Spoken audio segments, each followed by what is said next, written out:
This is the story of my 6-year-old daughter, Riley. She was a good girl, but one day she started acting strangely. One day at dawn, she suddenly looked out the window and started howling like a wolf. When I asked why, she said that there was a wolf spirit outside and she was talking with the wolf. "Mom, the wolf says that our house is where dead souls gather." I got goosebumps, but I just passed it over, thinking it wouldn't be a big deal. But even after that, this same thing happened again and again. Suddenly, she looked into the air and talked to someone, drew a strange-looking monster on her notebook, and said it was her friend. The monster was a very terrifying creature with 6 eyes and 6 limbs that looked as if 3 humans were combined together. And it possibly could not have been drawn by a 6-year-old. I tried to scold her, and I tried to talk her out of it, but she never got better.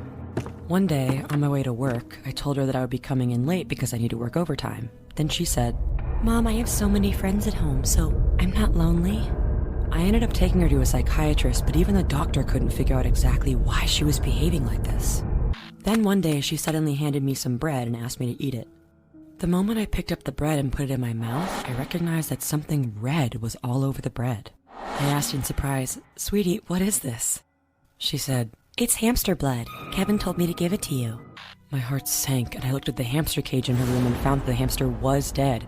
I was so shocked and angry, so I grabbed her and yelled, "Who is Kevin? Why are you doing this?" I yelled at the top of my lungs, and she pointed to the wall next to me and said, "That's Kevin. His jaw is down to the ground and his mouth is 5 feet wide. He's looking at you and drooling, and his saliva is like jelly. And Kevin's mouth is full of dead animals and dead people because he can't digest anything since he has no organs. He says he wants to eat you too." I got goosebumps, grabbed her hand, and ran out of the house right away. Then I got in the car and sped like crazy until I got to a Catholic church in the neighborhood. I frantically searched for the priest and explained everything without hesitation. Then the priest thought for a moment and said, "Your daughter has made friends with sinister spirits. Your daughter won't get hurt, but the people around her will be in danger. I will say my prayers for Riley." The priest held her and prayed the rosary for a long time, and she mocked the prayer or shouted it at the priest in an unknown language. I was really embarrassed and couldn't believe all this, but there was no other way, so I continued to visit the priest after that. After visiting the church dozens of times, surprisingly, Riley gradually came back to normal. She no longer stared into space, talked to herself, or did anything strange. I was so happy, and now my family could live a normal life.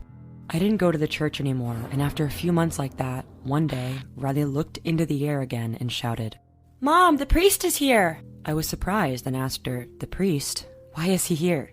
Then Riley pointed into the air, and there was nothing she was pointing at, and she said with a bright smile, "Here he is in Kevin's mouth."